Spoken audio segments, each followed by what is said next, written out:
Hello guys, आज फेरि लिमेनको पारामा छ रे गाइस। ल माथिबाट खनेर ल्याएर त्यहाँ तलतिर छ अरे पारा बनाउँदैछ है गाइस। ल यस्तो पारा बनाउँदै ल 200 फिटको अल्को छ अरे गाइस। यत्रोबाट झार्दै ल्याएर यहाँ तल आइपुग्यो है गाइस। ल म चाहिँ घर बनाउने ढुङ्गा ढुङ्गा पारा छ गाइस। अब गाइस ल आज फेरि नयाँ एउटा खोल्ले 10,000 को लिएर अहिले उद्घाटन गर्ने सुरु गर्दैछ। तारहरू बनाउँदैछ, पैसा गनाउँदैछ अहिले। अब सुरु हुँदैछ अझै त नयाँ खोलो गरेपछि चाहिँ बनाउनु सुरु गर्दैछ।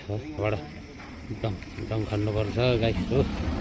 खोल 2-3वटा बिग्रिसक्यो अनि त्यससँग नयाँ ल्याउँदैछ। एकछिनपछि यसकेपछि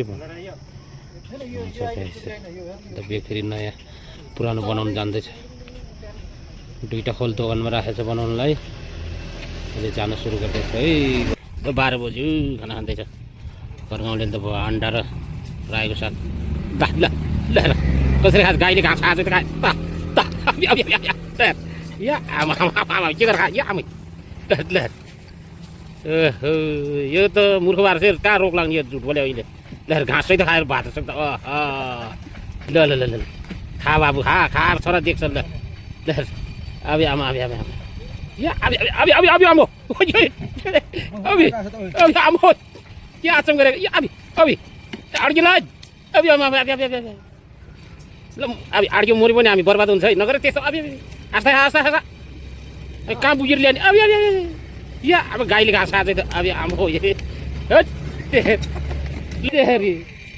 अन्त पेटमा कता घाँटीमा अड्किन क्या अब आमा साग त लो लो लो एक साल बाद त लम गयो त आमा हो लो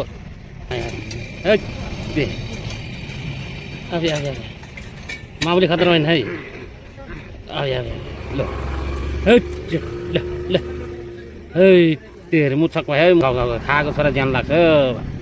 काम गर्नु सक्छ खाएको छोराले खानुपर्छ। अन्डा नि अलिक 2-3वटा ल्याउनु। त्यो एउटाले कता हुन्छ त्यस्तो अब ल